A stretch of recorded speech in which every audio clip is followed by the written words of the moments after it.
तथागत भगवान गौतम बुद्ध, परमपूज्य डॉक्टर बाबासाहेब आंबेडकर, उपस्थित उपासक आणि उपासिका, ऑनलाईन बघणारे उपासक उपासिका, वर्षावासामध्ये आपण क्रांती आणि प्रतिक्रांती ह्या ग्रंथाचं पठन करत आहोत. काल मी एक वाक्य बोललो की मी असेल किंवा नसेल.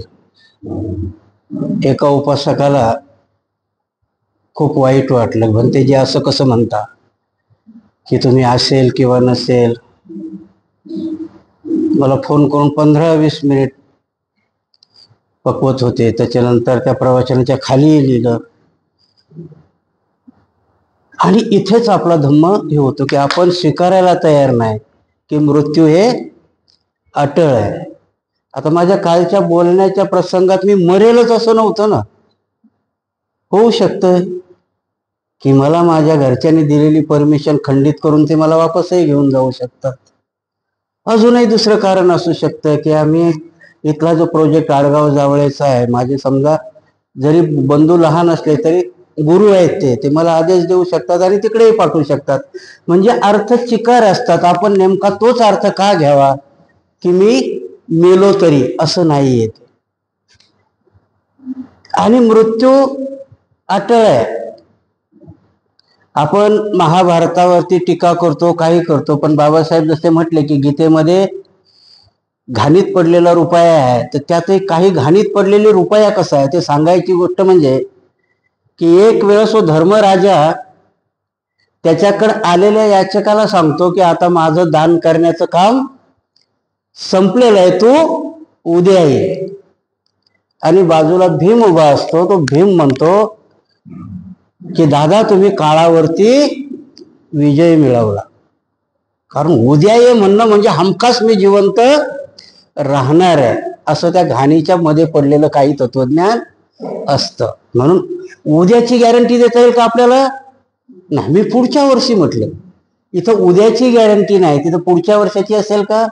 नाही. आणि म्हणून भगवान बुद्धांनी सांगितलं की मृत्यू हा प्रत्येकाचा, नुसतं प्राण्यालाच नाही सांगितलं त्यांनी, ह्या जगात जे जे निर्मित होतं ते नष्ट होतं. नुसतं प्राणीच आहेत का? झाड असेल, काय तुमच्याला कुठला जीव जंतू वस्तू जे बी काय असेल, जे उत्पन्न होतं ते कधी ना कधी नष्ट होणारच असतं. म्हणून कुणी वाईट वाटून घेऊ नये, कारण भिक्षुनी तर याच्या पलीकडे गेलेले असतात. मी याच्या पलीकडे सांगतो की जो मृत्यूची वाट पाहतो तो खरा निर्भीड आहे. ये बाबा मी तयार आहे, मला तुझी भीती वाटत नाही. भीती कोणाला वाटते? आपल्याला भीती ना, कारण कोणाला माहितीच नाही मृत्यूने काय होतं, तरी एवढे घाबरतो आपण की मरण येणार आहे. काय होतं ते माहितीच नाही कोणाला. ती भीती माणसाच्या मनातली निघून गेली की मग आपण मृत्यूवरती विजय मिळवला असतो. तर मृत्युंजय कशाला म्हटलं? नेहमीच जिवंत राहण्याला मृत्युंजय नाही म्हटलं. त्या मृत्यूच्या भीतीवरती जो विजय मिळवतो त्याला मृत्युंजय म्हटलं. आपण तसं झालं पाहिजे. मृत्यूची भीती वाटता कामा नये, त्या मृत्यूच्या स्वागताकरता उभं राहिलं पाहिजे. मृत्यूच्या स्वागताकरता कधी उभं राहतो माणूस? जो निर्वाणाला गेलाय, की ज्याला कशाची आसक्ती नाही, कशाविषयी राग लोभही नाही, असाच माणूस मृत्यूला घाबरत नाही. आणि म्हणून आता त्याच्यात कुणी अर्थ नका काढू की मला निर्वाण मिळालंय म्हणून. नाही, मला बिलकुल निर्वाण नाही. निर्वाणच काय, अनागामी किंवा ती पहिली पायरी नाही, कशाच्या जवळपासही नाहीये. म्हणून आपण सांगताना कसं असतं की पिंजऱ्यातला पोपट, त्याला जेवढं शिकवलं तेवढं तो बोलतो. शिकवल्यापेक्षा जास्त बोलायला लागला की समजायचं आता हा शहाणा झाला. मग तो पिंजऱ्यातला पोपट नाही. जोपर्यंत मग आता कोणाला राग येऊ, लोभ येऊ, काही हो, जोपर्यंत भिक्षू फक्त पोपटपंची करतात तोपर्यंत समजायचं की आपलं फक्त यांचं ऐकायचं असतं, यांनी फक्त ते वाचलेलं आहे. पण जेव्हा अनुभवाचे बोल सांगायला लागतात आणि त्या कृतीत उतरायला लागतं तेव्हा मग समजायचं की नाही, यांना हे साक्षात्कारित आहे. आणि म्हणून ऑनलाईन बघणाऱ्या कोणत्याही माणसाला की कालचं माझं वचन हे मृत्यू करता मुळीच नव्हतं, आणि मीही काही मृत्यूवरती विजय मिळवलेला नाहीये आणि म्हणून वाईट वाटण्यासारखं नाही. बरेचसे कारण घडू शकतात. मी दुसऱ्या विहारातही जाऊ शकतो किंवा वेगवेगळी कारणं असू शकतात आणि म्हणून मी असेल किंवा नसेल तरी पण अशी एक इच्छा आहे की बाबासाहेबांनी सांगितलेलं धम्म जर समजायचं असेल तर माझी 3 पुस्तकं वाचली पाहिजे. त्या अनुषंगाने फक्त मी ते केलेलं एक विधान होतं. ते कुणी मनाला लावून घेऊ नये किंवा माझा तसा उद्देशही नाहीये. काल आपण बघितलं होतं की गीता हा एक निबंध आहे. बाबासाहेब त्याला निबंधापेक्षा जास्त काही किंमत देत नाहीत. त्याच्या पुढे जाऊन बाबासाहेब म्हणतात की गीतेवरती भाष्य खूप लोकांनी केले आणि बाबासाहेब इथे तर्क देतात की याच्यावरती भाष्य करायची का गरज पडली. गीता निर्माण करण्याचा उद्देशच काय होता. तर बाबासाहेब म्हणतात की प्रत्येक धर्माला एक ग्रंथ असतो, धर्माचा संस्थापक असतो. पण ज्याला तुम्ही आता इथे हिंदू म्हणता आणि पूर्वाश्रमीचा वैदिक किंवा ब्राह्मण धर्म म्हणता, याला संस्थापकही नाही आणि पवित्र असा ग्रंथही नाही. मग हे कशा करता निर्माण केलं. तर बाबासाहेब सांगतात की चातुर्वर्ण्य पद्धतीला बळकट करण्याकरता यांनी ह्या ग्रंथाची निर्मिती केलेली आहे. आणि मग कुठल्याही गोष्टीला विरोध करायचा आणि विरोध करण्याकरता जर निर्मिती केली असेल तर त्यात तत्वज्ञान असतं का. तत्वज्ञान नसतं. तर दुसऱ्या तत्वज्ञानाला विरोध करण्याकरता निर्मित केलेलं एक वाङ्मय असतं. बाबासाहेब काय म्हणतात त्याला, ते वाङ्मय असतं. त्रिपिटकामध्ये तत्वज्ञान आहे पण त्याला उत्तर देताना तत्वज्ञानाचं भान राहिलं नाही आणि म्हणून बाबासाहेब म्हणतात की इथल्या बुद्धिवाद्यांनी त्या गीतेमध्ये संदेश शोधण्याचा प्रयत्न केला. ऍक्च्युली गीतेमध्ये संदेश नाहीच आहे.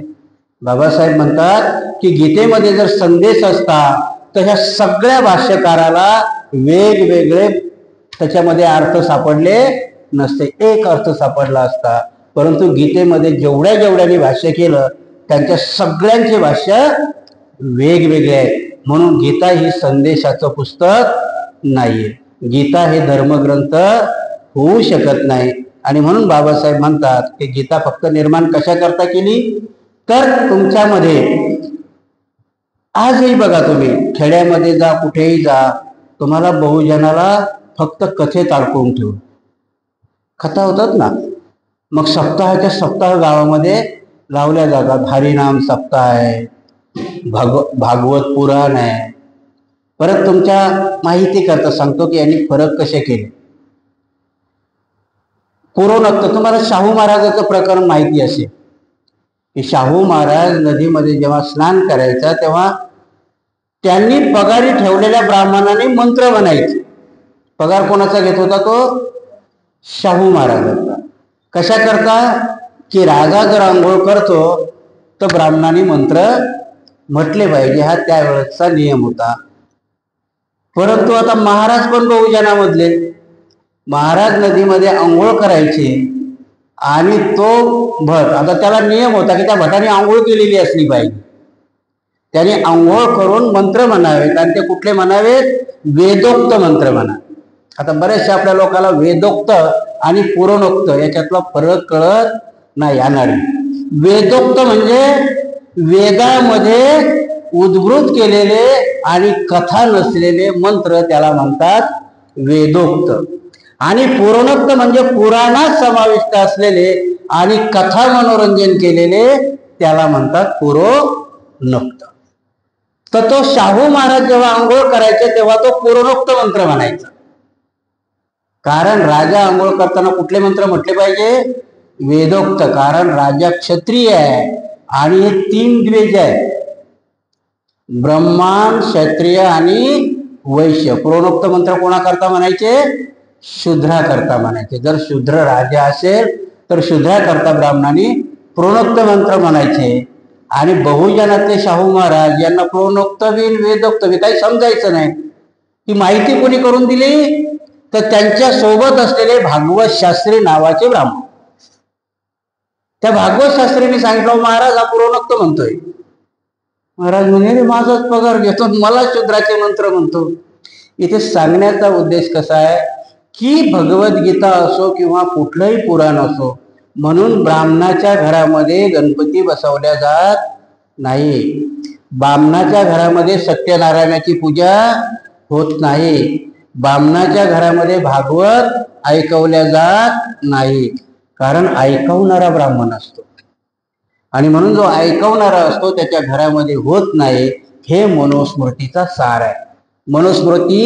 मनुस्मृतीचा सार निर्माण तर केला, परंतु तिला मजबूत करण्याकरता मग हे वाङ्मय निर्माण करावं लागतं. आणि म्हणून बाबासाहेब म्हणतात की बुद्धिवाद्याला माझं म्हणणं पटणार नाही, पण बुद्धिवादी कचऱ्याच्या डब्यात हात घालून तिथं सोनं शोधत असाल तर मिळणार नाही, कारण त्या कचऱ्याच्या डब्यामध्ये कचराच भेटेल. आणि इथे सगळ्या बुद्धिवाद्यांनी याच्यामध्ये संदेश शोधण्याचा प्रयत्न केला. म्हणून शंकराचार्यापासून तो ओशो रजनीसापर्यंत सगळ्यांच्या हाताला वेगवेगळं लागलं, कारण कचऱ्याच्या डब्यात आपण एक प्रकारचा कचरा टाकत. घरात आहे का हा कागदाचा कचरा, आता म्युन्सिपाल्टीने केलंय, पण त्यात बी ओला आणि सुका आहे.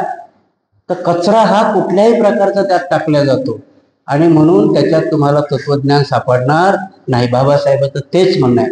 एवढ्या निर्भीडपणाने बाबासाहेब शब्द वापरतात. कचरा हाही शब्द बाबासाहेबाचा आहे, घाणीत पडलेला रुपया हाही शब्द बाबासाहेबाचा आहे. कारण बाबासाहेब त्याच्या पुढे जाऊन सांगतात की कृष्ण याच्याकरता वेगळा शब्द आहे. आपण वाचनामध्ये तो बघूया की कसे कसे शब्द बाबासाहेबांनी त्याच्याकरता वापरलेले आहेत. आणखी एका ठराविक मताद्वारे गीतेत चातुर्वर्ण व्यवस्थेचे समर्थन करण्यात आले. चातुर्वर्ण हे परमेश्वराने निर्माण केलेली व्यवस्था असल्याने ती पवित्र असे गीतेत निसंदिग्धपणे म्हटले आहे. जात व जन्म या आधारित त्यात चातुर्वर्ण व्यवस्थेचे तत्वज्ञान मांडले आहे. माणसाचे वर्ण निश्चित करण्याची कृती स्वैराचारी नाही असे गीतेत म्हटले आहे, परंतु ते त्यांच्या जातीवर जन्माच्या दर्जावर निश्चित केलेले आहे. भगवद्गीतेत ठराविक मताद्वारे सात्विक समर्थन केलेले आहे. हे कर्म मार्गाचे भगवद्गीतेतील कर्म मार्ग म्हणजे मोक्षासाठी यज्ञ करणे. भगवद्गीतेत कर्म मार्गाचा जास्त भर दिलेला असून त्याचेच समर्थन करण्यात आलेले आहे. वाढलेले कुरूप गळू नाहीसे करण्यासाठी कर्मयोगाचे समर्थन करण्यात आलेले आहे. पहिले गळू म्हणजे अंधश्रद्धा. बुद्धयोगाचे तत्वज्ञान मांडून अंधश्रद्धा नाहीशी करण्याचा गीतेत प्रयत्न केला आहे. कर्मयोगासाठी बुद्धियोग आवश्यक आहे. स्थित प्रज्ञ होऊन कर्मकांड करण्यात काही चूक नाही.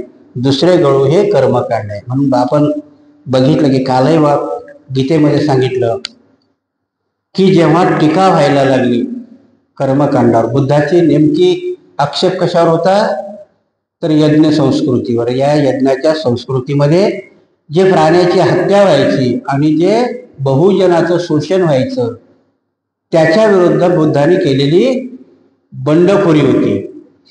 आणि मग याच्यावर उत्तर काय द्यायचं, कारण चातुर्वर्ण्य पद्धत तशी टिकणार नाही. उत्तर तर बुद्धाच्या याला उत्तर दिलं पाहिजे ना त्या यज्ञाला. आणि म्हणून मग ही गीता निर्माण केली आणि गीतेमध्ये थोडे बहुत अंधश्रद्धा बाजूला करण्याचा प्रयत्न केला, कारण तिथे कृष्ण वेगळं तत्वज्ञान अर्जुनाला सांगतोय. परत एक डोक्यात ठेवा, हे घडलेलं नाही. आणि परत परत आपण ते जातो, कारण परत मला कोणाकोणाचे फोन येतात. मी एवढं क्लिअर करतो तरी परत सांगण्याचा उद्देश की काल मला एका प्रोफेसरचा फोन आला आणि सोशॉलॉजीचे प्रोफेसर आहेत, ठाण्याचे, नाव नाही घेत. आणि त्यांनी माझ्याशी 20 मिनिट केले की मग तुम्ही जर सांगता बाबासाहेब लिहितात की गीतेमध्ये चातुर्वर्ण्य पद्धत नष्ट करायची, मग चातुर्वर्ण्य पद्धत बुद्धाच्या अगोदर असली पाहिजे. म्हटलं हाच फरक होतो की माझ्या सांगण्यामध्ये बुद्धाच्या सांगण्यामध्ये. बुद्ध सम्यक संबुद्ध असल्यामुळं त्यांनी एकदा सांगितलं की लोकांना समजायचं. मी बार बार सांगतोय तरी काही तुमच्या डोक्यात जात नाही, कारण प्रकरणच वाचलं आपण की चातुर्वर्ण्य पद्धत होती पण गुणानुक्रमानुसार होती. तिला प्रतिक्रांती करण्याकरता जेव्हा पुष्यमित्र शृंगाने प्रतिक्रांती केली तेव्हा ती जन्मावर आणली. बाबासाहेब लिहितात हे ध्यानातच घेत नाही.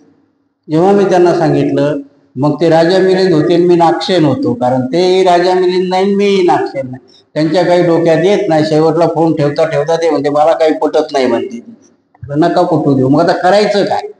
एवढं सांगूनही जर लक्षात येत नाही, कारण आमच्या डोक्यामध्ये पूर्वग्रह असतो. मी मागे एकदा उदाहरण दिलं होतं की तुम्ही इथे बसलेली लोक जर प्रकाश आंबेडकरांचे कार्यकर्ते असाल तर प्रकाश आंबेडकरांची प्रत्येक कृती तुम्हाला योग्य वाटेल.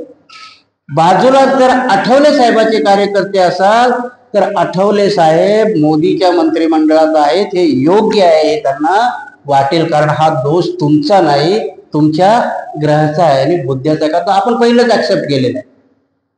आणि हा काढण्याचा प्रयत्न बाबासाहेब ग्रंथामधून करण्याचा प्रयत्न करतात. ते निघणं तर जाऊ द्या, परंतु बाबासाहेबांचे वाक्य मी सांगतो ते लोकांना पटत नाही, हा भंतेजी वेगळंच काहीतरी सांगतो, असा ग्रह त्याच्यातून काढला जातो. नाविलाज आहे. बुद्धांनी सांगितलं भिक्षूंना की जिथे जाल तिथे धम्म सांगा आणि जसा आहे तसा सांगा. बाबासाहेबांनी सांगितलं की मी आणलेला रथ शक्य झालं तर पुढे न्या. त्याचा अर्थच तो होता की मी जे सांगितलंय ते विकृत करून सांगू नका, जसं आहे तसं सांगा, कधीतरी लोकांच्या लक्षात येईल. म्हणून मला कधी कधी अडचण वाटते की शिकली सवरलेली माणसं अजूनही पूर्वग्रह दूषित आहेत. जे बाबासाहेबाला अपेक्षित होतं ते अजूनही आमच्या डोक्यात जायला तयार नाही. काही तर मग भंडावून प्रश्न विचारतात, मग काय करायला पाहिजे? तुम्ही म्हणता असंच होणार आहे तसंच होणार आहे, तुमच्या चार टाळक्याने काय तुमची सत्ता येणार आहे का? त्याला तोच प्रश्न आहे. मग बाबासाहेब वेडे होते का? बाबासाहेबाला माहिती नव्हतं का की बाबासाहेबाच्या वेळेस अजून लोकसंख्या कमी होती ना, आता तर खूप आहे, शिकले सवरलेले आहेत. मग बाबासाहेबाला आम्ही वेड्यात काढायचं का? की ते भर सगळेच सांगते जा तुमच्या घराच्या भिंतीवर लिहून ठेवा, तुम्हाला शासन करती जमात बनायचं. पण आमचे तत्वज्ञानी आता सांगतात आपल्याच्याने काय होणार आहे. कुठेतरी आम्हाला मेळ घातला पाहिजे. ह्याच ग्रंथाचे उद्देश आहेत ते की बाबासाहेब तुम्हाला सांगतात की मनुस्मृतीला बळकट करण्याकरता त्यांनी गीता निर्माण केली. ती ज्या दिवशी तुमच्या डोक्यात जाईल त्या दिवशी तुम्ही कृष्ण, साईबाबा, खंडोबा, म्हसोबा हे सगळे बाजूला टाका, कारण ते आपल्याला अजून डोक्यात जात नाही. कशा करता त्यांनी निर्माण केली. आणि म्हणून आजही बघा त्यांचे कथावाचक एवढे आहेत. तुम्ही जर गुगलवरती कथावाचक बघितल्या तर कथावाचक त्या मुली आहेत एवढं, आणि त्यांची फीस कमी नाही. ते लोक पैसे देऊन आपल्या डोक्यात कचरा भरून घेतात. 50-50 लाख रुपये फीस आहे त्यांच्यावाली कथावाचकाची. आपल्या भिक्षूला 10 रुपये दान देताना आमच्या खिशाला अडचण येते आहे की नाही. 50 लाख रुपये देतात आणि कथा 10-10 दिवस लावतात. धर्म टिकवण्याचे त्यांचे ते हत्यार आहे. आम्हाला आमचा धर्म टिकवण्याकरता थोडस जरी चाकोरीच्या बाहेर जायचं म्हटलं तरी आपण लोक जाऊ देत नाही. कसं टिकेल तुमच्यावर? बाबासाहेबाला तोच लिहिण्याचा उद्देश होता. बाबासाहेब सांगतात खोट्या करता ते किती आत गेलेत. गीता लिहिली ना, कृष्ण निर्माण केला, अर्जुन निर्माण केला, सैन्य निर्माण केलं.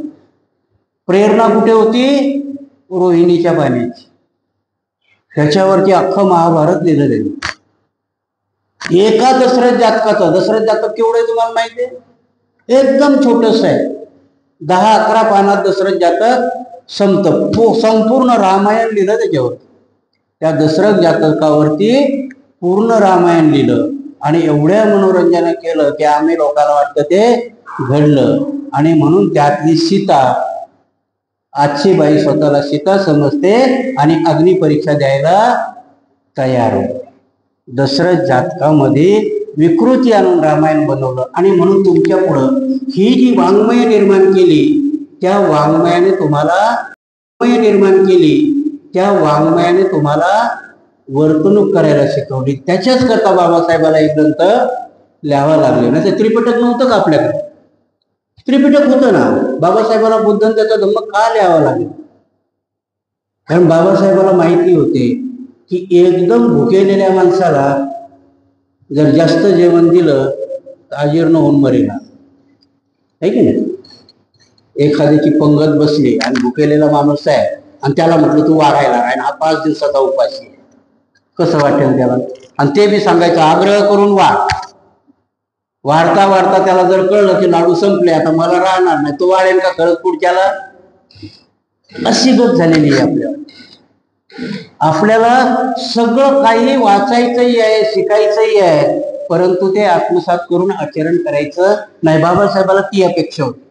क्रांती आणि प्रतिक्रांती ग्रंथ लिहिण्याचा आणि गीता सांगण्याचाच का तुम्हाला आहे? गीतेवर टीका करण्याची का गरज आहे? कारण त्या गीतेने तुमच्या कितीतरी पिढ्या बर्बाद केल्या. ती गीता जर नसती तर आम्ही मानलं असतं का की शूद्रांनी हे काम केलं पाहिजे म्हणून? कारण त्या गीतेत तो कृष्ण म्हणतोय. कृष्ण कोण आहे? या पृथ्वीचा निर्माण करता. पहिली गोष्ट तुम्ही त्याला निर्माण करता मानलं की मग त्या निर्माण करत्याने जे सांगितलं ते ऐकावं लागतं. आणि तो सांगतो त्या अर्जुनाला की चातुर्वर्ण्याची पद्धत मी निर्माण केली, त्याच्यामधले हे 4 वर्ण मी निर्माण केले. आणि नुसते निर्माणच कशा केले तर मी ते जातीनुसार निर्माण केले. पुढे येईल तो प्रसंग. बाबासाहेब त्याच्यावरती किती कठोरपणाने वार करतात ते तुम्हाला सांगितल्या जाईल. आता दुसरा प्रश्न पाहूया. प्रतिक्रांतीच्या विचाराचे समर्थन करण्याची आवश्यकता भगवद्गीतेला का वाटली? पहिला प्रश्न होता की भगवद्गीता का निर्माण करावी लागली, हा प्रश्न आपण पाहिला. दुसरा प्रश्न काय की समर्थन का करावं लागलं? माझ्या मते याचे उत्तर अगदी स्पष्ट आहे. बौद्ध धर्माकडून होणाऱ्या हल्ल्यापासून बचाव करण्यासाठी भगवद्गीता अस्तित्वात आली. बुद्धाने अहिंसेची शिकवण दिलेली आहे. बुद्धाने अहिंसेची केवळ शिकवण दिली नाही तर ब्राह्मण्य सोडून इतर सर्व लोकांनी जीवनाचा तो एक मार्ग स्वीकारला. त्यांनी हिंसाचाराशी विरोध पत्करला. बुद्धाने चातुर्वर्ण्य व्यवस्थेविरुद्ध शिकवण दिली. चातुर्वर्ण्य व्यवस्थेवर हल्ला चढवण्यासाठी त्यांनी अनेक दृष्टांत दिले. चातुर्वर्ण्याची चौकट मोडून पडली. चातुर्वर्ण्याचा क्रम उलटा झाला. शूद्र व स्त्रिया संन्यासी झाले. या संन्यासाचा दर्जा प्रतिक्रांतीने नाकारला होता. बुद्धाने कर्मकांडाचा व यज्ञाचा निषेध केला. हिंसेच्या भूमिकेवर त्यांनी हा निषेध केला. त्यामागे असलेल्या स्वार्थ हेतूचाही त्याने निषेध केला. या हल्ल्याला प्रतिक्रांतीचे काय उत्तर आहे? फक्त हेच. चातुर्वर्ण तुम्हाला मजबूत करायचा तर त्यावेळेस पुष्यमित्र शृंगाची भरती सैन्यात केली जाते. बृहद्रथाच्या सैन्यामध्ये पुष्यमित्र शृंग हा सैनिक म्हणून सैनिक होता होता तो सेनापती होतो. क्रांती आणि प्रतिक्रांतीचे बीज जरी नसलेले आपल्या डोक्यात ते आलं पाहिजे. आपल्याला ग्रंथ वाचताना ती परिस्थिती आम्हाला पाहिजे. तो सेनापती होतो आणि अशा मोक्याच्या ठिकाणी बृहद्रथाचा खून करतो. प्रतिक्रांतीमध्ये खून करतो. नुसतं खून करून भागणार आहे का? मग ब्राह्मण आहे, त्याने राजसत्ता स्थापन केली. 2014ला तुमच्या लोकशाहीमधली सत्ता परिवर्तन झालं. एकदमच तुमच्या डोक्यावर बुमरांग झालं का? कारण त्या परिवर्तनाचा नायक त्या लोकसभेपुढे नतमस्तक होतो. बृहद्रथाचंही तसंच होतं. त्या 5 वर्षाच्या काळामध्ये तुमच्या समोर असणाऱ्या त्याने काय केलेलं आहे? त्या 5 वर्षाच्या काळामध्ये असणाऱ्या पूर्ण भिक्षू संघाची कत्तल केलेली. इथे काय केलेलं आहे? सरकारच्या संस्था ह्या अंगीकृत केलेल्या. बघा, क्रांती प्रतिक्रांतीचे बीज. मला परत 2 फोन आलेत. भंतेजी तुम्ही खूप राजकारण सांगताय, सांभाळून राहा. म्हटलं सांभाळून राहायला पायात चप्पल असते बाबा. घसरलो तर घसरलो. राहायचं का? सांभाळून राहायचा अर्थ असा असतो की आपलं विश्लेषण परत बाबासाहेबांची ती युक्ती असते की आपल्या माणसानं इशारा दिला तर समजायचं मी कुठेतरी चुकतोय, पण विरोधकाने इशारा दिला तर समजायचं तुम्ही बरोबर आहात. म्हणजे कुठेतरी वर्मी लागते. तुम्ही जर व्हिडिओ बघत असाल तर व्हिडिओच्या वरती येतं की तुम्ही डायरेक्ट सामाजिक कॉमेंट करू नका. कारण याच्यावर सगळ्या लोकांचा वाच असतो, तुमचा असेल किंवा नसेल. त्या करताना आपण मी तुलना करताना राजकारण सांगतो, त्यांची अपेक्षा कशी आहे की तुम्ही तुमचा धर्म सांगा ना, याच्यात कशाला पडताय. कारण त्यांना माहिती आहे की धर्म सांगून सांगून कंटाळले कितीतरी, पण धर्म यांच्या डोक्यात जात नाही. रिलेटेड उदाहरण दिलं की मग आमच्या लोकाला समजतं. तिथे भिक्षू मारले, पुष्यमित्रांनी काय मारले? भिक्षू मारले. भिक्षू मारल्यामुळे काय झालं की समाजाला सांगणारा उपाध्याय गेला, परंतु लोक ऑलरेडी तयार होते. मग काय करायला पाहिजे, तर मग हे वाङ्मय निर्माण झालं पाहिजे. कारण तुमच्या डोक्यापर्यंत जात नाही तोपर्यंत त्यांना त्यांचा धर्म प्रस्थापित करता येणार नाही. आणि मग त्याच्याकरता ही निर्मिती झाली. 8व्या शतकापर्यंत राजा हर्षवर्धन, भले तो महायानपंथी असेल, पण 8व्या शतकापर्यंत, इव्हन 12व्या शतकापर्यंत बौद्धाच्या खुणा सापडतात. 12व्या शतकापर्यंतही काही खुणा सापडतात. तोपर्यंत तुमचा बौद्ध समाज किंवा बौद्ध धम्म थोड्याफार प्रमाणात का टिकून होत नाही. एवढंच काय, आजही 20व्या शतकामध्ये आसाम, लडाख, पश्चिम बंगाल इथे बौद्ध धर्म त्याच्या खुणा आजही होत्या. म्हणून या प्रतिक्रांतीमध्ये बाबासाहेब लिहितात की त्यांना काय करायचं होतं, तर त्या बौद्ध धर्माच्या सांस्कृतिक खुणा मिटवायच्या होत्या. आणि म्हणून तो हल्ला करणं त्यांना जरुरी होतं. नुसता हल्ला करून भागत होतं का, तर तो हल्ला तुम्हाला योग्य वाटला पाहिजे. जसं मी कालचं उदाहरण दिलं की आता त्यांनी तो शोध लावलेला आहे की जर तुमच्या तत्वज्ञानाला विरोध केला तर तुम्ही लवकर एकत्र या. जर पुढचा तुमच्या समोर जय श्रीराम म्हणून तो एखाद्याच्या घरावर आला, ते जय भीमवाले एकदम एकत्र येतील ना. पण जय भीम म्हणूनच जय भीमवाल्याला मारलं तर अर्धे इकडे अर्धे तिकडं होती. हीच प्रथा त्यांनी आणली. जेव्हा पुष्यमित्राची राजकीय क्रांती सक्सेस झाली, पण मात्र धार्मिक क्रांती सक्सेस होत नव्हती. आणि मग धार्मिक आणि सांस्कृतिक क्रांती, प्रतिक्रांती घडवण्याकरता त्यांना ह्या गोष्टी कराव्या लागल्या आणि वेगवेगळे पात्र आणावं लागले. आणि म्हणून आजही बघा, चाणक्य पद्धतीने तुमच्या लक्षात येत नाही. सम्राट अशोकाला डाऊन करायचं तर सम्राट अशोकाच्या आजाच्या तिथं चाणक्य लावला. याचा आजाला राजा कोणी केलं होतं, तर चाणक्यानं केलं. ही प्रथा त्यांनी फार बाबासाहेबांपर्यंत आणली. बाबासाहेबालाही आंबेडकर नाव कोणी दिलं म्हणतात, ब्राह्मण नावाच्या आंबेडकर मास्तराने दिलं. कारण ब्राह्मणाशिवाय बुद्धिवादी कोणी होऊच शकत नाही. कुठली क्लुप्ती आहे ही, 100 किलोच्या पहिलवानाशी लढण्याकरता 30 किलोच्या पहिलवानाने योजलेली ही कथा आहे. म्हणून शिवाजी महाराजांनी रामदासाच्या झोळीत राज्य टाकलं हे तुमच्या डोक्यावर बिंबवल्या जातं. बाबासाहेबाचं आंबेडकर आडनाव हे बामणाने दिलं हे टिकवल्या जातं. त्यांना ते नाही कळत की रामजी बाबा जेवढे हुशार होते की माझा सपकाळ आडनाव लक्षात येईल, माझ्या पोराला त्रास होईल, म्हणून त्यांनी अंबडवेकर हे नाव लिहिलं होतं. तिथे एकाला शाळेत नव्हतं घातलं, सोबत आनंदराव बी होते. आणि जर बाबासाहेबाचंच नाव आंबेडकर केलं असं तर आनंदरावाचं दुसरं व्हायला पाहिजे होतं ना, सपकाळ नावानेच यायला पाहिजे होतं. दोघाही भावाचं नाव अंबडवेकराचं आंबेडकर सुटसुटीत व्हावं म्हणून एका शिक्षकाने ती केलेली पद्धत आहे. याच्यावरती संशोधन केलं. तो मास्तर ब्राह्मण नव्हता. आणि ह्या कथा आहेत की प्रतिक्रांतीमध्ये छोटे छोटे कसे 100 किलोच्या पहिलवानाशी ह्या 3.5% पहिलवान कसा लढला आणि कसा जिंकला हे प्रतिक्रांतीमध्ये बाबासाहेबांनी सांगितलेलं आहे. कशा करता, आम्हाला हुशार होण्याकरता. किती परत वेळ येऊ नये, परंतु आता ती वेळ परत येण्याच्या मार्गावर आहे. आम्ही सावध झालं पाहिजे.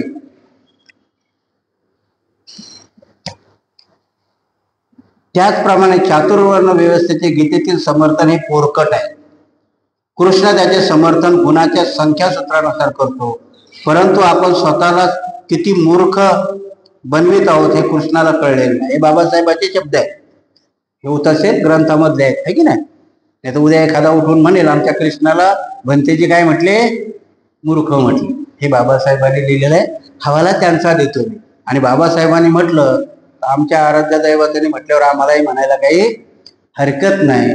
बाबासाहेब इथे म्हणतात की तो कृष्ण किती मूर्ख आहे की त्याने दिलेला युक्तिवाद त्याला स्वतःला कळलेला नाहीये. काय नाही कळलेला, परंतु आपण स्वतःलाच किती मूर्ख बनवित आहोत हे कृष्णाला कळलेलं नाही. चातुर्वर्णात 4 वर्ण आहेत, परंतु संख्यानुसार गुण हे 3 आहेत. त्याने तत्वज्ञान 3 पेक्षा जास्त वर्णांना मान्यता देत नाही. हे तत्वज्ञान चातुर्वर्ण व्यवस्थेचे कसे समर्थन करणार? बाबासाहेब म्हणतात की तो स्वतःच्या मुखाने सांगतो की चातुर्वर्ण्य मी निर्माण केले, परंतु गुण किती सांगतो? तो 3 गुण सांगतो. तुम्हाला या 3 गुणाचाही पुढे येईल तो, पण 3 गुणही रजो तमो आणि राजस असे 3 गुण त्यांनी सांगितले. तर ह्या 3 गुणानुसारची निर्मिती आहे. तर बाबासाहेब म्हणतात हा चतुर्वर्ण म्हणजे 4 वर्ण सांगतो, गुण 3च सांगतो. म्हणजे याला त्याचा मूर्खपणा कळलेला नाही. जर 4 वर्ण आहे तर 4 गुणही असायला पाहिजे ना.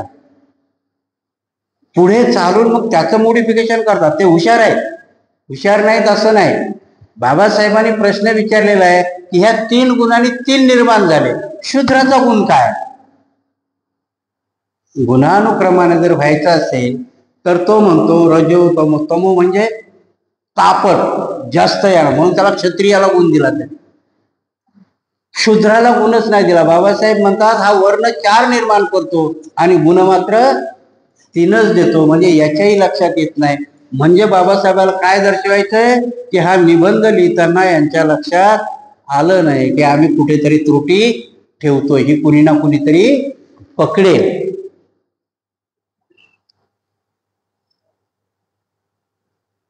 कोरकट स्वरूपाचे आहे, त्यामुळे त्यावर गंभीर विचार करण्याची गरज नाही.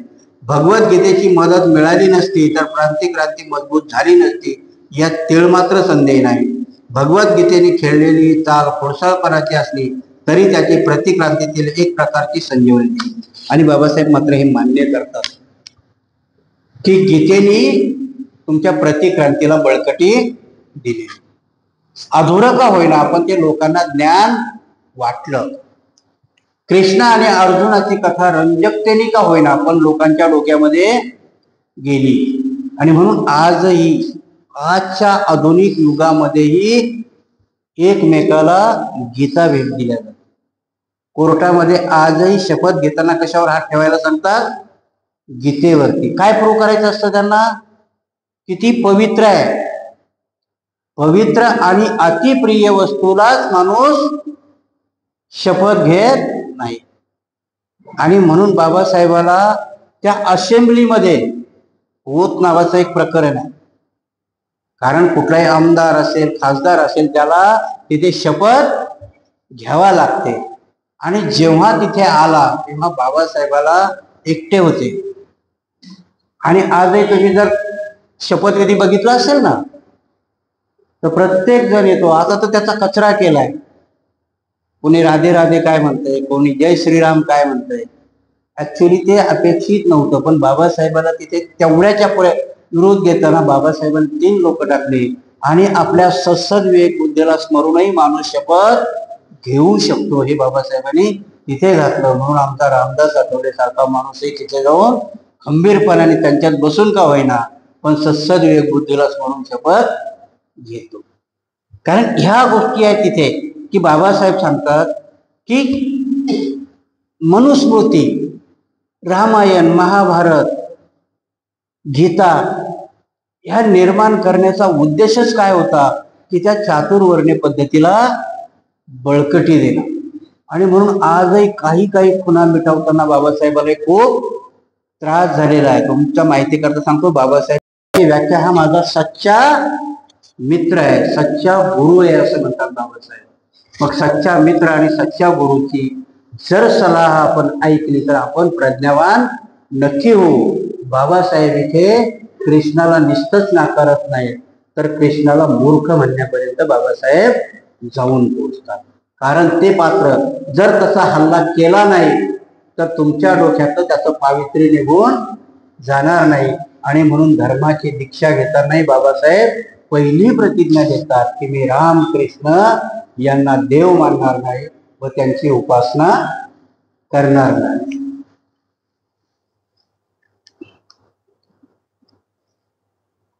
भगवद्गीतेच्या इतर अध्यायावरून असे दिसते की गीता ही देव व शास्त्राच्या अधिकाराच्या विरुद्ध नाही.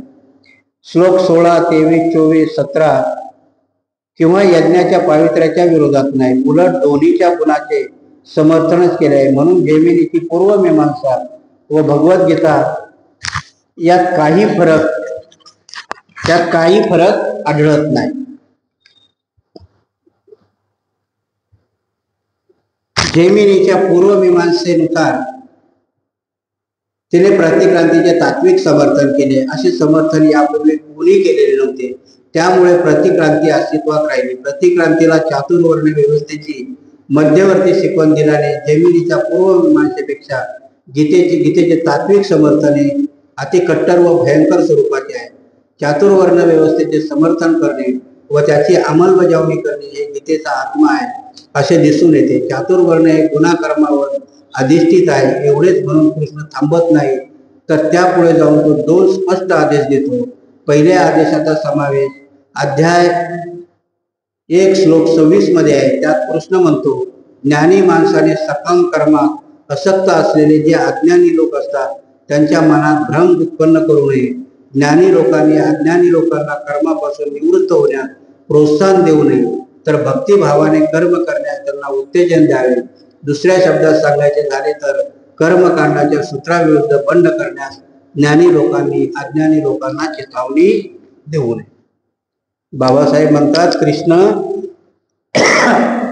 एवढ्यावरच थांबला नाही, तो ज्ञानी माणसांना दम देतो. म्हणजे शिकल्या सवरल्या लोकांना दम देतो की तुम्हाला जरी समजलं तरी तुम्ही अज्ञानी लोकांना भ्रमातून बाहेर काढू नका. म्हणून आजही PhD झालेलं जोडपं 7वी पास पंडिताच्या पुढे बसतं आणि तो पंडित म्हणतो डोळ्याला पाणी लावा, तर हे डोळ्याला पाणी लावतात. समर्पया मी म्हटलं की म्हणतो तो एक कोणीतरी राजकारणी आहे, काय त्याचं नाव मला माहिती नाही, पण तो म्हणतो की तम भार्या समर्पया मी, म्हणजे तुझी बायको पण मला देऊन टाक, पुढच्याला काही कळत नाही. याचाच अर्थ की त्या गीतेमध्ये कृष्णाने केवढा मोठा दम देऊन ठेवलेला आहे की शिकल्या सवरलेल्या लोकांनी पण याचं विश्लेषण करायचं नाही. आणि ते एवढं पक्क डोक्यात बसलं की वेद हे कोणाच्या निर्मित आहेत? देवाच्या निर्मित आहे, म्हणून त्याची चिकित्सा होऊ शकत नाही. गीता कोणी सांगितली? कृष्णाने सांगितली, देवाने सांगितली, म्हणून तिची चिकित्सा होऊ शकत नाही. चिकित्सा करायची तर देवाला नाकारण्यासारखं आहे. आणि देव नावाची संकल्पना आमच्या डोक्यात एवढी रुजून घातली. मी कुठेही जर प्रवचनाला गेलो की ते नेहमी सांगत असतो की आमचे पूर्वज हे 200-200 किलोचे होते. आजही तुम्ही आठवा, आपले बाप दादे जे आहे की नाही, मग काही कारण असेल, बैलाचं मटण खाऊन म्हणा, कशाने म्हणा, पण 6 फूट उंचीचे आणि 200 किलो वजनाचे होते. त्याचंच उदाहरण बाबासाहेब देतात की भीमा कोरेगावला 500 महाराणी 28,000च्या पेशवाईला हरवलं. का? तर आमच्या पूर्वजांमध्ये ताकद कमी नव्हती. एकाच्या वाट्याला किती किती आले होते? 56. म्हणून काय म्हणतात लोक, तुझ्यासारखे 56 पाहिले. आता आम्हाला एकही भारी म्हणत, त्यांचं पण म्हणत पडून गेली की तुझ्यासारखे किती पाहिजे? 56 पाहिजे. बाबासाहेब सांगतात की एवढी ताकद असूनही तरी माझा पूर्वज गुलाम होता. कारण का? तर त्याच्या डोक्यात देव नावाची संकल्पना पक्की घातली होती आणि त्या देवाने सांगितलंय आणि त्या भ्रमात म्हणून होते. त्याच्याकरता बंडखोरी बाबासाहेबाला करावी लागली. बाबासाहेब निस्ती बंडखोरी करून थांबलेत का? बाबासाहेबांनी प्रत्येक गोष्टीवरती पुस्तक लिहिलं. तुमची भूक भागवण्याचा प्रत्येक ठिकाणी प्रयत्न केला. आता तो खूप टेक्नॉलॉजी पुढे गेली, वाचन एवढं सोपं झालंय. त्या माहिती करता सांगतो, AI नावाचं जे ऍप आलंय की नाही, त्या ऍप मध्ये तुम्ही कुठल्याही पुस्तकाची कमांड टाका आणि त्याला फक्त एवढं म्हणा की मला हे 1000 शब्दात यातला सगळा सार सांग. हल्ली मी तेच करतोय. खूप सुंदर आहे ते. 1000 वर्ड मध्ये बाबासाहेबाचा थॉट्स ऑन पाकिस्तान 1000 शब्दामध्ये एवढ्या सुंदर पद्धतीत त्याने दिलं की पूर्ण ग्रंथ वाचल्यासारखं आपल्याला होते. आणि म्हणून आता आपण शिकल्या सवरलेल्या लोकांनी किमान त्याचा तरी उपयोग करून घेतला पाहिजे. ते ग्रंथ वाचले पाहिजे. म्हणजे भगवान बुद्धाचा अत्तदीपक. भगवान बुद्ध काय म्हणतात? तुझा दीपक तूच बन. वर्षावासाच्या प्रवचनाला जायची गरज नाही, पण कधी तुला ते कळलं. ज्या दिवशी ती कळेल त्या दिवशी मी लाख म्हणतो वर्षावासाला जायची गरज नाही, पण तो धावून येईल. कारण त्याला कळेल की त्रिपिटकामध्ये विहारामध्ये जाण्याला काय महत्व आहे. कारण काही गोष्टी ह्या ग्रंथ निस्ता ऐकण्यात नसतो, श्रवणात नसतो. जेव्हा आपण घरी गेलो तर तो आचरणीय झाला पाहिजे. कारण आचरणाकरता माणसाला काही गोष्टीचा संभ्रम हा दूर झाला. संभ्रम दूर झाल्याशिवाय आचरण शक्य नाही. नुसतं आचरणच नाही. तुम्हाला भगवान बुद्ध सांगतात की जोपर्यंत तुमच्यातला शिलाचा संभ्रम निर्माण झालेला संभ्रम दूर होणार नाही, तोपर्यंत विपश्यना किंवा ध्यान आणि निर्वाण त्याच्या पुढची ती मिळणार नाही. त्या संभ्रमित झालेल्या गोष्टी बाबासाहेब काढण्याचा प्रयत्न करतात. परत एकच गोष्ट सांगतो तुम्हाला, की आपण बाबासाहेबाला बोधिसत्व का म्हणतो.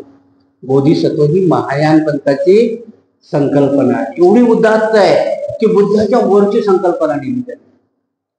की बुद्धाने निर्वाण स्वीकारलं, सम्यक संबुद्ध झाले, बुद्धाने निर्वाण स्वीकारलं. बोधिसत्व निर्वाण नाकारतात. का नाकारतात? तर माझ्या समाजातला जो अविकसित माणूस आहे, त्या शेवटच्या माणसाला मी जोपर्यंत दुरुस्त करत नाही तोपर्यंत मी जन्म घेत राहील. निर्वाण मिळालं तरी ही बोधिसत्वाची संकल्पना आहे. आणि म्हणून बाबासाहेब एका पातळीवरती ते खूप